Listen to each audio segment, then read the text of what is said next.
Panchayat steel tender నందు 9 దరఖాస్తులు దాఖలు చేసి ఉన్నారు. దాంట్లో K Jeevaratnam Naidu, son of Jagan Naidu, Kakarlavaripalli వాడు పోల్ చేసే దగ్గర టెండర్ రాజు సంతకం లేనందున ఆ దరఖాస్తుని ఇన్వాలిడ్ గా ప్రకటించడమైనది. అట్లాగే K Hemadri Naidu, son of Lokanatham Naidu, Kakarlavaripalli వారు కూడా డీడీ జతపరచలేదు, వేలం మొత్తం కూడా కోట్ చేయలేదు కాబట్టి దాన్ని కూడా invalid దరఖాస్తుగా ప్రకటించడమైనది.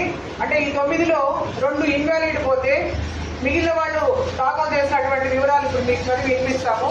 K Venugopal, son of K Yathirajula Naidu, Kakarlavaripalli quote చేసిన మొత్తము 1,50,00,000. రెండోది R Manikanteshwar Naidu, son of R Madhav Naidu, Kakarlavaripalli quote చేసిన మొత్తము 1,87,00,000. R Ramesh Naidu, son of R Madhav Naidu, Kakarlavaripalli quote చేసిన మొత్తము 1,90,00,000. K Selvan, son of K Mogambaram, Kanipakam quote చేసిన మొత్తము 2,12,00,000. L Mohan Babu, son of L Govindaswamy, Bommasamudram వారు కోట్ చేసినటువంటి మొత్తము 1,58,00,000.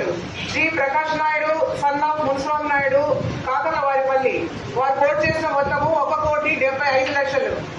ఎం కోదండ మందడి, సన్ ఆఫ్ రామచంద్ర మందడి, కాణిపాకం వారు కోట్ చేసిన మొత్తము 1,90,00,000.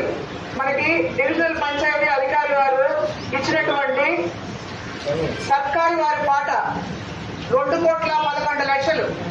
సో సర్కారు పాట కన్నా ఎక్కువగా కోట్ చేసినటువంటి కె సెల్వన్ 2,12,00,000 రూపాయలతో ఈ వేలం పాటను దక్కించుకున్నారని అందరి సమక్షంలో తెలియజేస్తారు.